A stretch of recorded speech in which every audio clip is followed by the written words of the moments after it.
Mix boy Nitesh प्रेमी।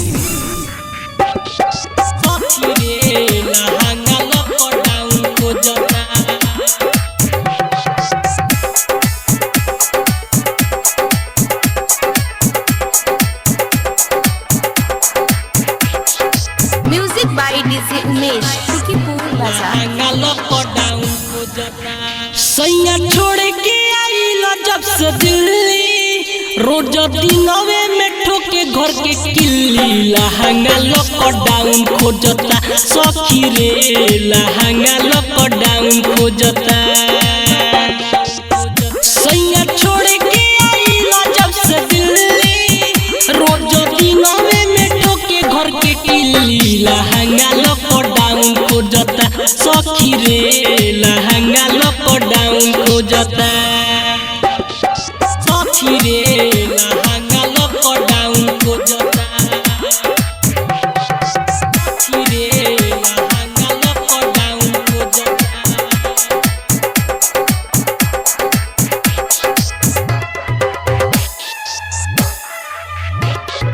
DJ Umesh Sukhipur बाजार। का कोई सखी सोइया के खेला, रात भर कोर जमाई रे, भर कोर जमाई रे। ए हो का कोई सखी सोइया के खेला, रात भर कोर जमाई रे। जो बना पकड़ के देवे दबाई, नहाया बेला ओंघाई रे।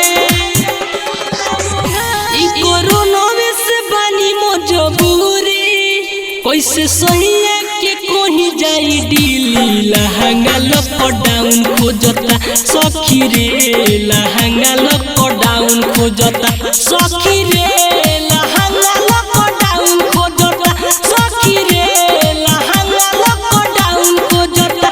ई कोरोना में से बानी मजबूरी, कैसे सहिया के कोही जाई दिल्ली। लहंगा लॉकडाउन खोजता सखी रे, लहंगा लॉकडाउन खोजता।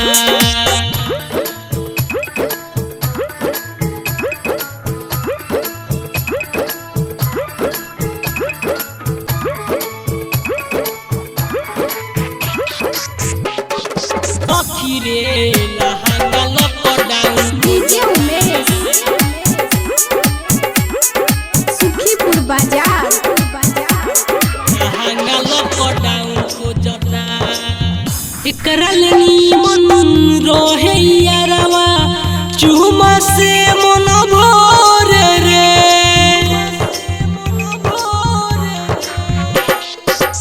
एकरा लनी मन रोहे यारवा, चुमा से मन भोर रे।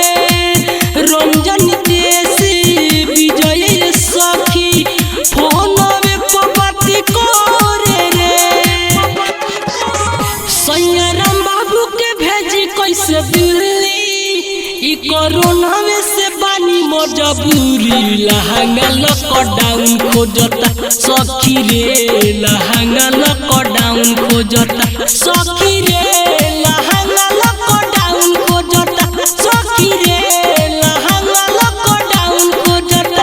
ए कोरोना में से बानी मजबूरी, कैसे सहिया के कोही जाई दिल्ली। लहंगा लॉकडाउन खोजता सखी रे, लहंगा लॉकडाउन खोजता सखी रे, लहंगा लॉकडाउन खोजता।